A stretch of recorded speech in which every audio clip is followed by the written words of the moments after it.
e toi whatalo whatu ma le nganga whanoalo, ia le vi ingo le atua i le nei tae au, i le pa ia o le tātou e kalesia, ia whape fo i tātou pa anga masani i lungo le nei ala leo, e whatalo whatua i le suafa ma malu o le tātou o li o Jesu Kiriso, i le nei fo i tae au, e wa tātou toi whailoa i fo i lunga o ala ata, ia ma ua whaau au fo i le tātou ngā luenga, pe ona masani ai tae au o sate tasi, e ala i se vi inga o le atua, ia ma le tātou whaanongo longo i lana whetalai mai, ilona whetalai mai, e ala i lana fionga pa ia e punono mai o tau wao, ia o le ase i o tātou a mata le nei sauninga i le tatalo, tātou tatalo. Le atu waelo mātou ta mai o le ou le vi inga e whaavavau. O le atua o lo soi fua lava oe, mai ao ina vi ia e lau whanau whatua tua, ma lau e kale sia i le lanolangi nei. Ua toi whailoi fo i lau whanau i lunga o whisota inga e peo na ua mātou whaonga ina i le nei fo i mai tau o soi fuanga. Mātou whaafitai i lau fio i le nei fo i awa noa, ua mātou toi o mai whaatasi ai. Ai mātou te mua i o atu i o luma le atua, e vatu le nganga whaafitai. Ia ma whaatangi sialo awa i mai i ala i lo nganga pa ia le nei fo i tae au. Ina ia na nea ai se fe au mai. Fe talai mai ai lau fio i o mātou loto le nei fo i tae au. Ia amata e lau fio le nei wha moe moe wha ai uina e lau fio. Ia i u atu mea uma i lo lava vi inga ona o Jesu o mātou te talo tuai. Amen. Ia la se mo mua ona o tātou vi ia le tuai. Ala il saunia le se vi inga o saunia mo i tātou i le nei fo i tae au. Ia ua saunia i le kalesia whapoptonga Jesu i Samoa i mangele. O le vi inga e lua se lauma le lima. Lua se lauma le lima le pese o la tātou amatai.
O le whaitawina o nisi o fionga pa ia hale atua, tātou te whanong longo mwhawhonga i aile nei tae au.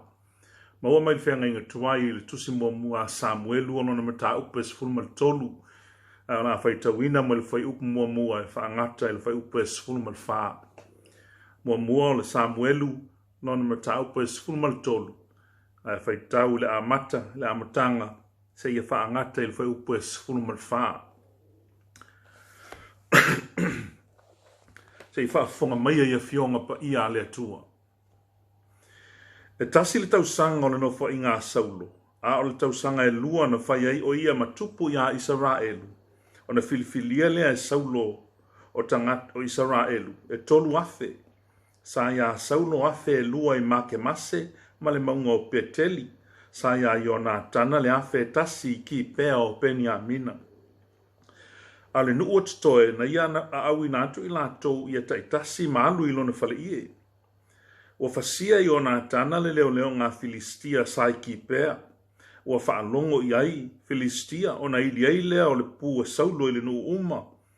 Ua whaapea ane uia ia whaalongo ai sa e Peru. Ua whaalongo ai Israel uma ua whaapea. Ua fasia e Saulo le leo ngā Filistia. Ua ino si ai foi Israelu e Filistia. O na whaapotipoto i leo le nuu ia Saulo i Kilkala. Ua whaapotipoto Filistia e tauma Israelu. E tolu se fulu afe o Kariota. E ono afe o e tie solo fanua. Matangata e pei o leone ili matafanga o na totele.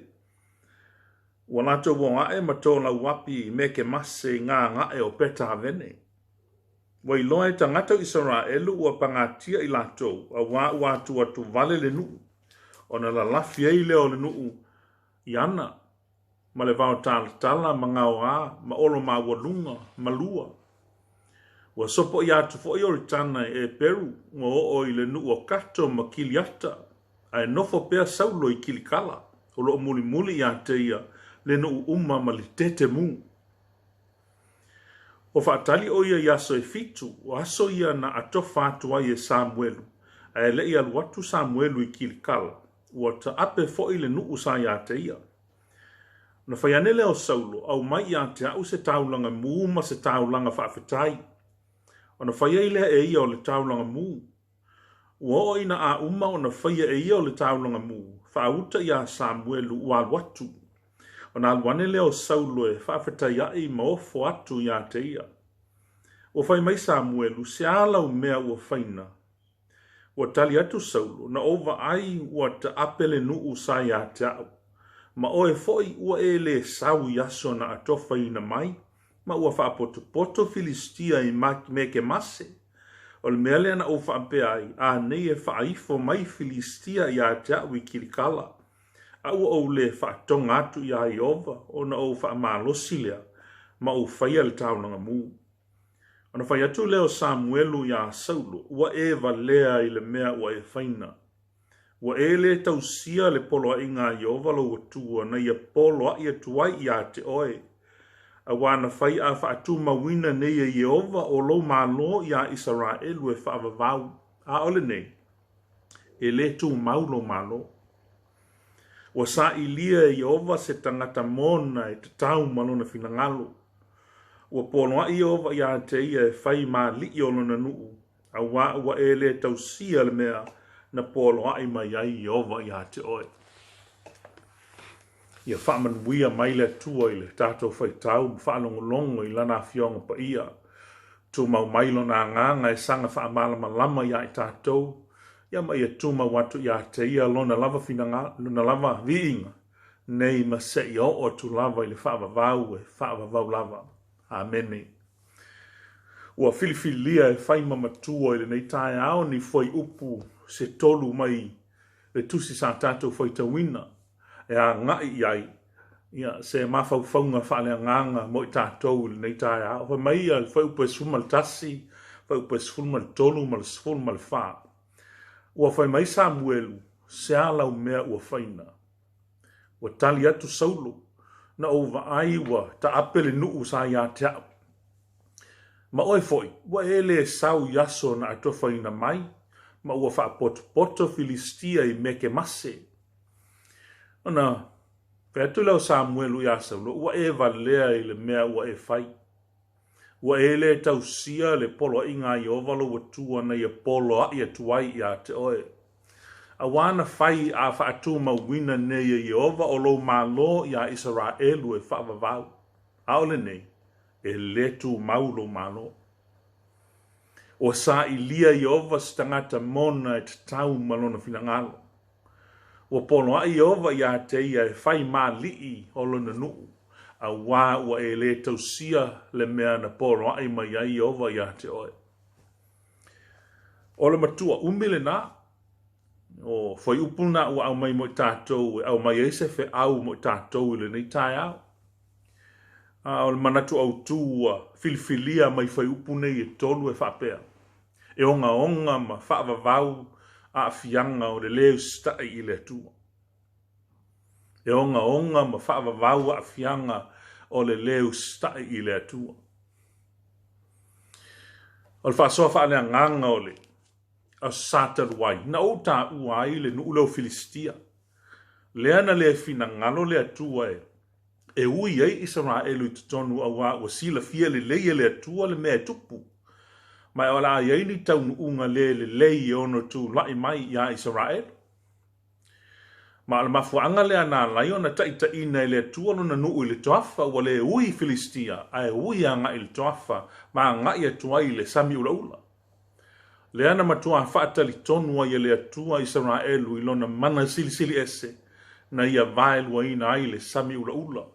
Ma ua mawhai ai o na sopo i atu le nuu le isi tu vai. Na la walunga li fina ngalo le atua. Ina ia tali tonu ma wha moe tasi Israelu i ate ia. O le wha soha lau le neitaia, o le tala i le tupo saulo ma lona si i tau atu i le nuu o Filistia.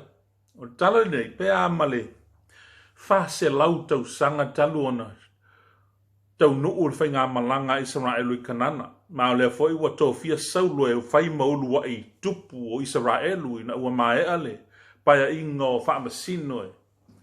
Tō as fuluma le tō alua na lato taita ina Israelu. E ui lama lai le umi o lea taimi, a o lea lama e whaatalu talu wale nuu leo Filistia i a Israelu. Ai maa lie a le tala i le vao le tō alua lea. E iei taimi e manu malo ai a Israelu i tau ampu Filistia. Ai ei foi taimi e manu malo ai Filistia. E taimi a mi o leanga ma le ustai e Israelu i le atua. O taimi la na e au ai le atua i a Filistia. O na matua fasi wha mo alava lea e Filistia i a Israel. Ai atoe a mi o le lei ma usitai Israelu i le atua. O na manu malo le o Israel.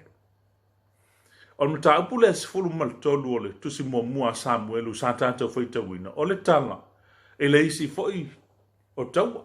A wai le tasis taua. E a mata mata upu i le whaamatala ina mai le tusitala o sauni uninga le tupo o saulo. Ma le au taua Israelu mo le taua. Whai mai le whaamatalanga mai le fia se lau o afe o fita Israelu. Ai na o le to tolu afe lava na filifilia la tau te tauina le taua. E tasi le afe o fita na ilano le taita inga i o na tana le atali o saulo au le isi lu afe na lato uo ma saulo.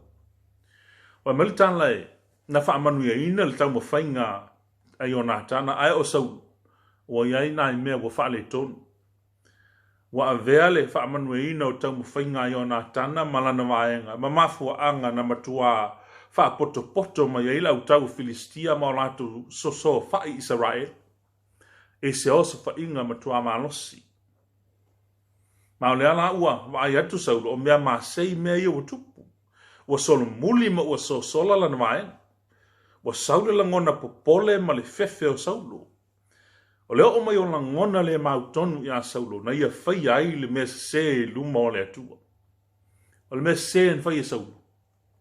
O lona o si ina le o le taulanga mu ma le taulanga whaafitai. Fai mai le fai upo iwa, o na fai ane leo saulo au mai ia te au se taulanga mu ma se taulanga whaafitai. O na fai le e o le taulanga mu.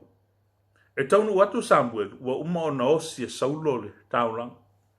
O na matua tele i leo le ito Samuelu ia saulo. O le ito Samuelu. ua mafua ona o le leu stai o Saulo, i le fina ngalo le atua na awala mai ia Samuel.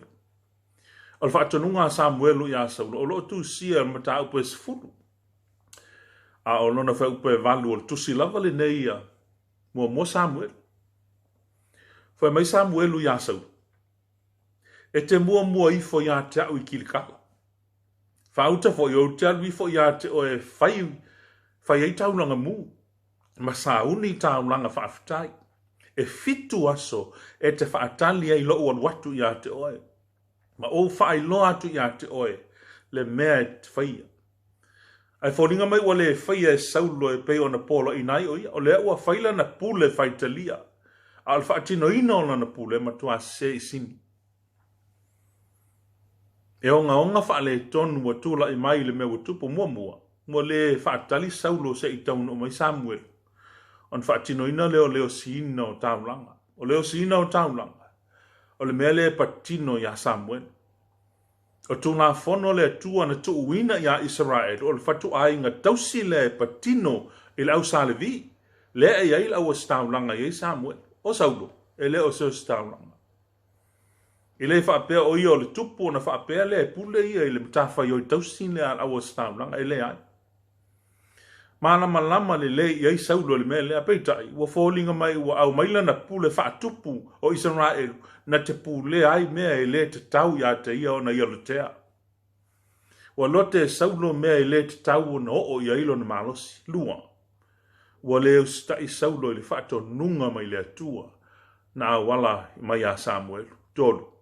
Ua tu mamaina e Saulo le mamalu o sauninga. O le osi ino tau langa pa ia i le atua. E el whaapunga vo i le masane i tātou e whaapea. Ua te ula i mea pa ia. An mea tonu le ua whai e Saulo. A ua a vea ma mea e anga sala i oi. O le ito Samuelu na mafuai ona i e sau noa i upu ua vea ma tātou matua. Mai Samuelu se alau mea ua whaina. O tali atu Saulo na ova ai ua ta apele nuu sa ia tea. Ma oe foi. Ia ua ele sau yaso na atofa ina mai. Ma ua whaapoto Filistia i meke mase. Ona whaetu leo Samuelu ia Saulo. Ua eva lea i le mea ua e whaina. Ua e le tausia le polo inga i ova lo wa tua na ia polo i atua i ate oe. A wana whai a whaatu mawina nei i ova o lo malo ia Israelu e whamavau. A ole nei. E le tu maulo malo. Wa sa i lia i ova stangata mona e te tau malona finangalo. Ua pono a i ova i a te i e whai ma li i o lona nu. A ua e le tausia le mea na pono a i mai a i ova i a te oe. E manino ma whai ngofia ona ma malama le matua mo i tātou. A ua mea foi le ma sanya ona o tātou. Wa whaalongo i ai. It's tonu o tātou ainga. Pe a whaamanuia mātua i whanau. Pe a whai e tautua le lei, ma tautua matavela, whanau, ma i lātou o e tautua i matai o ainga. Ona whaamanuia lea i ai o matai ma mātua. I o le tala na sa tātou whai tawina i sona o tonga e whaafai ngofia on tātou maramala mai. A le asona whaawinga ina e mo moli mai ai se whiau o le tala le lei mo i tātou i le nei fo i taia. E ai nai manato pupu au mai a tātou te mawhau lo loto i ai, mo ni au a onga tā ua mo i tātou, i le nei fo i vai tau o le tātou soi fuanga. Fa mele tātou manato au tū, e onga ma whaava vau a fianga o le leu stai i le tū. Ia ma ole, o le whaavaele o mawhauwhaunga ni tai au, e onga ma whaava vau a fianga o le leu stai i le tū. Au se manato mua u au mai. Papea, o le leu stai i le tū. O le melnal tangata poto. Ia pe mwhaifo i ono tātou whaapui nei whaapea, o le leu stai i le tū, o le melnal tangata valea. Fōlinga mai o le manatu leo Samuelu i le mea ua whaia e Saulo. Mai Samuelu ia Saulo, ua e valea i le mea ua e whaina. Ua e le tausia le polo a inga i ovalo ua tua na ia polo i atua i ate oe. O le winga o le saunoanga a Samuel, wa tau valea ina o e Saulu. A wa e le tausia le polo inga i ova lo watua na ia polo i atua i ate oe. O lona winga. O le tangata e leo stai i polo inga le atua e leo si tangata poto. O le tangata poto na te iloa mamala malama le lei i le mea ua taua o le ustai. Na te mala malama le lei i le tā ua ma le au ngā o le ustai. Na te mala malama le lei foi i a fianga ma to atu ngā o le mea lea ua taua o le le ustai. O le tangata le ustai e fia e sa ili ni ona alofanga e whaamau ni ailo na le ustai. A mai saulo ya Samuel na o waai ua ta apele nuu sa ya tea. Ma o e foi Samuel ia wa e le sau yaso na atofa ina mai. Ma ua wha poto Filistia i meke mase o le mea lea na o wha pe ai. A nei e wha aifo mai Filistia ia tau i Kilkala. A ua o le wha atonga atu ia Iova. O na o wha amalosi lea ma o whaia le taunanga mu. E se fo ia le mo mosi o le wha upunga o le excuse a saulo. E fo linga mai o leua, tu wa i fua e saulo, le tuai mai o Samuelu. Ai le i tuai mai Samuelu o le lava, na tauno mai Samuelu i lona taimi wha atulunga i. Ai atatu toi whai tau il wha upunga leo le polo e ngā le atua. Whai mai ia, Samuelu ia saulo, e te mua ifo ia te au i Kilikala, wha auta foi.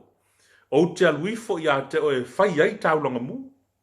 Ma sa uni taulanga wha awhitai. E fitu aso e te whaatali ai i loo watu ia te oe. Ma o whailo atu ia te oe le mea e te whaia. O whea la o ia il tuai mai o Samuel. Upe a whai e fitu aso e whaatali ai ia. Saulo se ia alu atu Samuel. O se alofanga le whaavaea. O se alofanga pepelo. Ma o le isi leo winga o le tangata leo stai e tala pelo. O leo sa ili e Saulo se awala ina ia taua mio tonu ina ai e Samuelu lona leo stai ma lona tala pelo, ma lona le whaanongo i letu.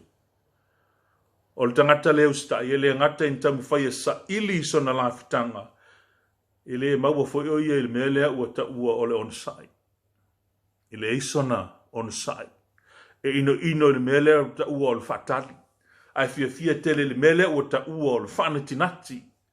E fia i le whatope lau o se ngā nuenga na on whatau nuku. Mālama lama le iai le poto o Solomona whai mai aia. Ua matau le tangata poto. Ma alo ese i le leanga. A o le vale. Ua whaamau a lunga o ia. Ma nofo whatala noa. O lona wing. O le tangata valea. E le manatu mamafa i se mea. E ta whao vale lona mafau whao. E le manatu mamafa saulo e ni a fianga o lona leo stai le polo inga le perfecta o Samuel. Whamel poto Solomona. O le ua whao tauta na te ilo atu le leanga malafi ai.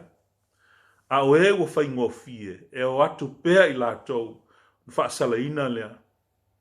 E o na e il wha o te lua sfuma le lua lona wha upeto. Lua. O le leo si tai i le atua. E tai nā tuai i se taunu unga le maalfia. O le leo si tai i le atua. E tai nā tuai tātou i se taunu unga i le maalfia. Se taunu unga fo i tātou te le mo mia. E leo se taunu unga le lei. Leo whailo atu e Samuelu ia Saulo le taunu unga o lona leo stai. Wha mai Saulo i Samuelu ia Saulo. Ua ele tau sia le polo ai ngā Iova o tua na o polo a ia tua i ate oe. A wana whai a whaatu ma wina nei Iova o lo ma lo ia Israelu e whaavavau. Aole nei, e le tu mau lo ma lo.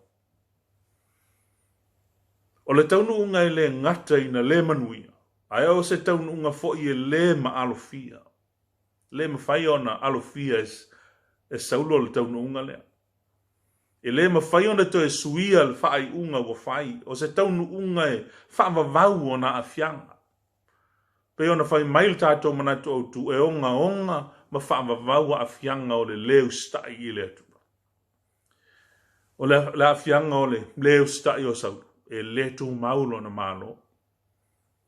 O le leu stai o Saulo, na li liu wai le fina ngalo le atua. Na ia toi ave e sea ai manuia na ia wha polo mo Saulo ma lana whanau ma lona ai. Pai mai, e lea tu maulo malo, o rona winga. O lea ua wha muta e lea tua, lea veo se isi o le whanau o Saulo, po o nisi e tupunga mai a teia, e a vea matupo Israel. O rona winga e lei se isi o le whanau o Saulo, e sui a teia, e a vea matupo Israelu, pe a mawai atu Saulo. O le angasala Saulo, ua wha muta ina i lea tua, manuia mo ia ma lana whanau. Se o tātou tangai lai le leanga o le leu sta. Sa tupu ia Saulo, le mele. Mai ono tupu fo ia i tātou, pe a whai tātou te le usi sta i le tu. Walawi loa nei tangata o Saulo i lona leu sta i le tua. O le mta upa suma le lima le tu si lava lea mua Samuel, o lo i le tala i le taua ma Amaleka. Na wina ile tua Samuel e fai ia Saulo ole nei, ina alu ia ma ia e fasi ia Amaleka. Ma utau faa umatia a toa umana mea, aua e te faa sao ina o ia. A ia fasioti i tane a toa mawhafine, o tama, ma tua a toa ma tama mea, o povi a toa ma mamoe, o ka mela a toa ma asin. O tatou maana malama ili tala lea.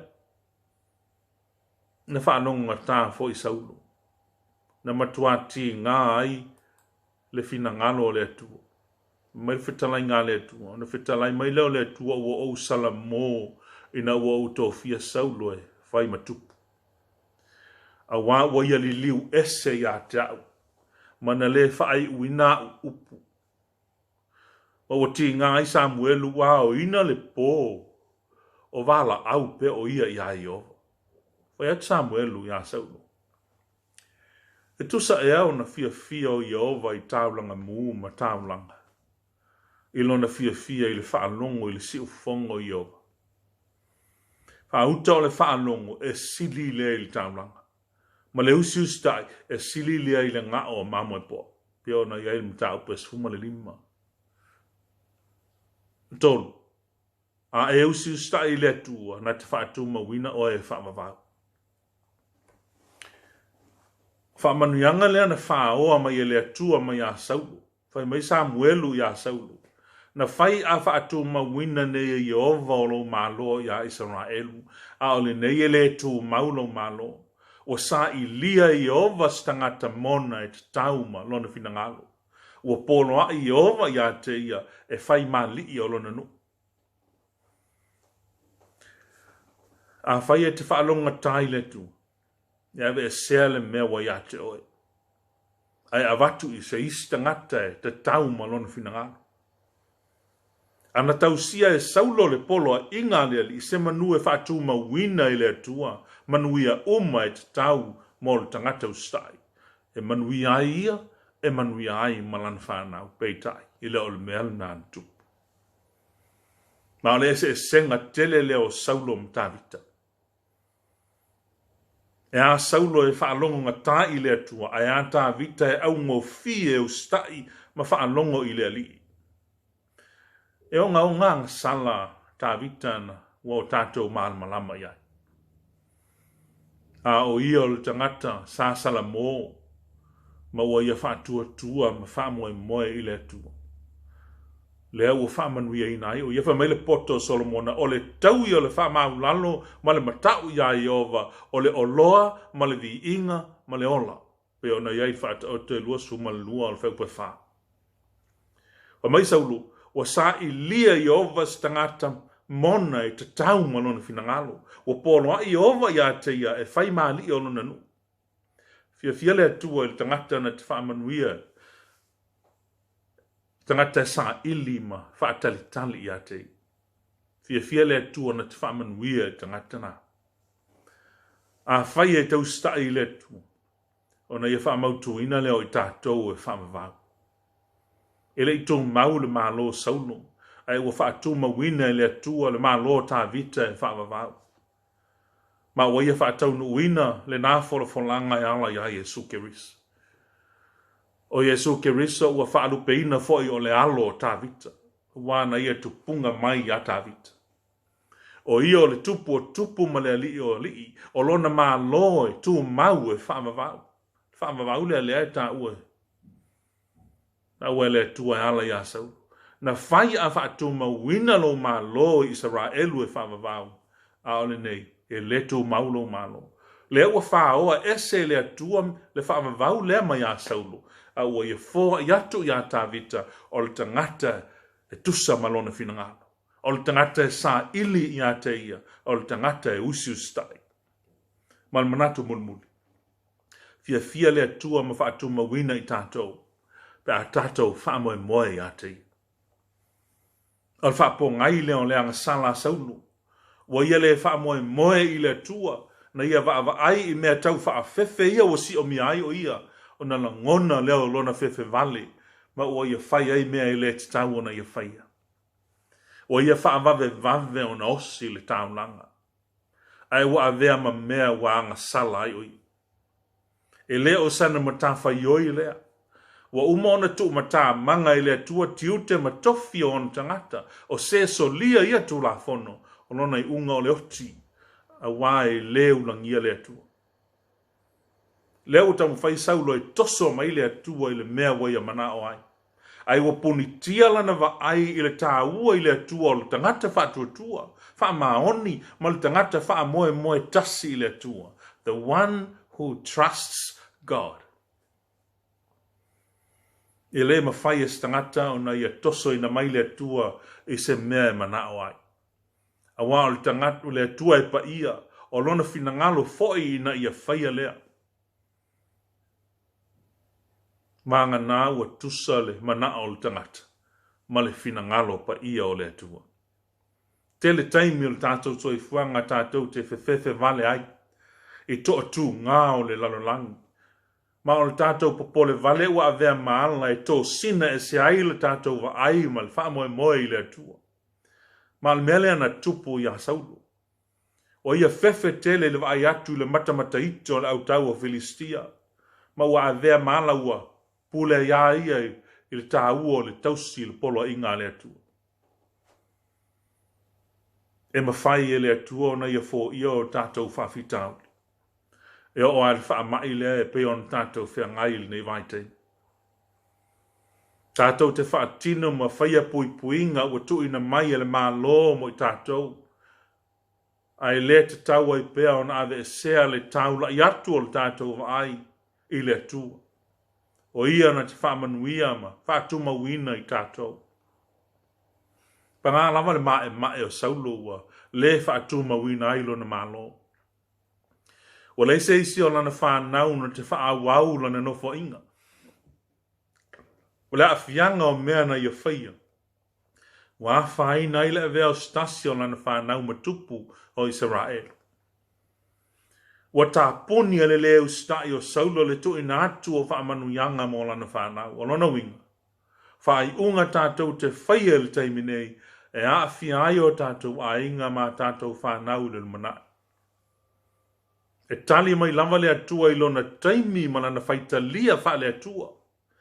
E ei taimi wha atua tuai ai ona fō ia i le atua o tātou wha whitau. E ei fo i taimi e wha atua tuai ona wha tau nuina i le atua o tātou manaonga ma mea tātou te ole atuai i a te ia. Wā olo o ia sila fia mea uma. E o ai le loto ma le mawhau o le tangata. E ei le porka lame le atua. Ai na o le atua lava. Na te sila fia la na porkala. Ma taimi na te whaatau nui na aia na fuafuanga. Ai o le mea tātou te whaia. Tātou te whaatua tua ma wha moe moe la na mana. I le te tau on tātou whaia le mea na whaia e saulo. O ia whewhe vale. O na ia tau ma whai lea e toso mai le atua i le mea o ia mana o ai. Ai wa avea maala o soli ai le polo inga le atua. Wha mai e peon tātou whea ngai e lava le taimi o le atua e wha aali e lona mana. Ai o te manatu o ia wha atua tuai mai le lawe ai. Ona o ia wha tali mai pea mo i tātou le tangata ansal. Ina ia sala mō ma li liu watu ia te ia, ma whātua tua, ma wha moe moe tasi ia te ia. O leo ese mai o le au tau saulo mai ia te ia, a wā o le wha lia ila na au tau, se taita inga le lei, ma se taita inga wha le atua i on tangata. Wa le isa na ono sai ma ua whai aile mea se. Ana se i whaatali lava saulo i se i tū la stasi, se i tau nu watu Samuelu, se manuele aise mea ia e tutupu. O lona leo stai, ua whaamutai na ailo na mālo, ma ua ave sea manuia na whaapolo polo i le atua, mō lana whanau. Se au te lenga o le whiawol nei taia, o leo stai i le atua, o le mealina le tangata poto. O le leo si stai i le atua, e tai atu ai i tātou i se taunu unga tātou te le fia iai. A e ustai i le atua, na te whaatuma wina oe e whaavavau. E fia le atua ma whaatuma wina i tātou, pe a tātou whaamoe moe tasi a te ia. Ono Yesu. Amen. Nā se i o tātou whaai ui le vi inga e se lau tōs fulmaleiva. Se lau tōs fulmaleiva. Le vi inga o le atua.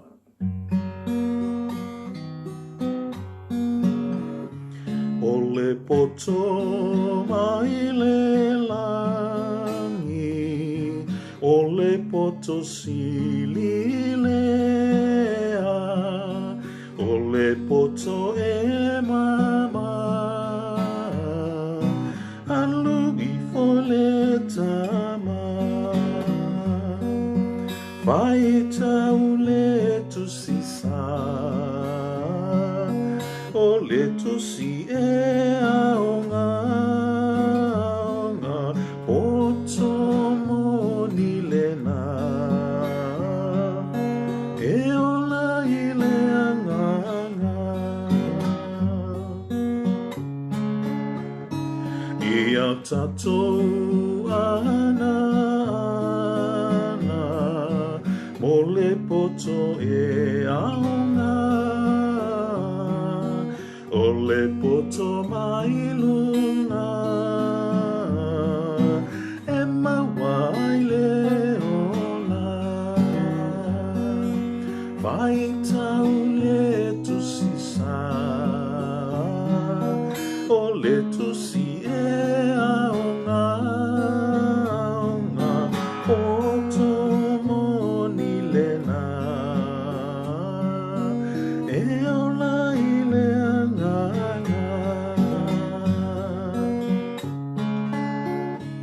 ia tatou whaete te, ma ia alo e se, i le potoi mea leanga, e malaya i leanga, vai tau le tusisa, o le tusi e aonga, poto ni lena,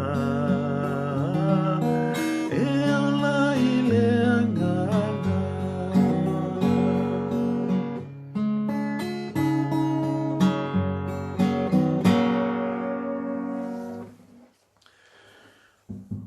Tātou whai ule tālo.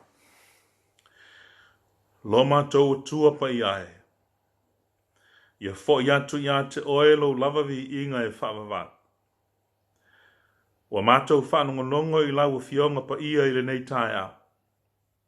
Ma wa mātou langona lo whitalai mai. Mātou te talo lava i lau fio, se i e ngalue ina o mātou o langa teito atasi. Ina ia mātou whatua tua ma wha moe moe tasi i lau fio. E wane o mātou whanongonongo i lo mātou lava ata mai.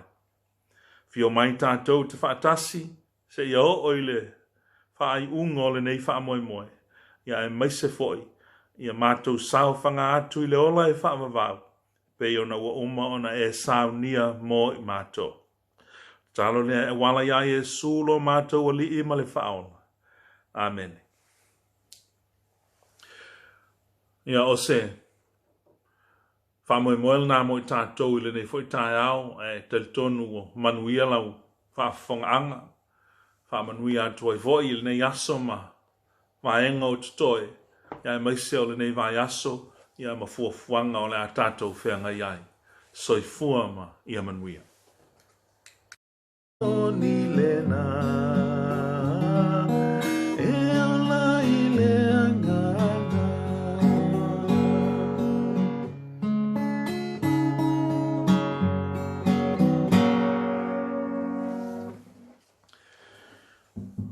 Tātou whai ule tālo. Lo mātou tua pa iai. Ia fo iatu ia te oelo lava vi inga e whawawat. Wa mātou whanongonongo I lau fionga pa ia I le nei tai au. Ma wa mātou langona lo whetalai mai. Mātou te talo lava I lau fio. Se I e ngalue ina o mātou o langa teito atasi.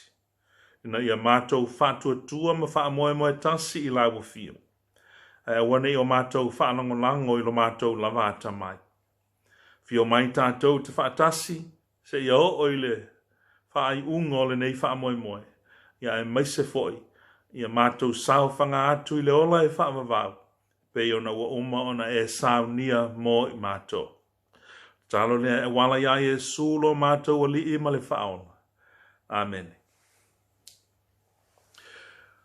Ia o se, whamoemoel nā mo I tātou I le nei fwoi tāi au, e tel tonu o manuia lau, whawhonga, whamanuia atu ai voi I le nei aso ma, vaenga o tutoe, ia e maise o le nei vai aso, ia ma fuafuanga o le a tātou whenga iai, soifua ma ia manuia.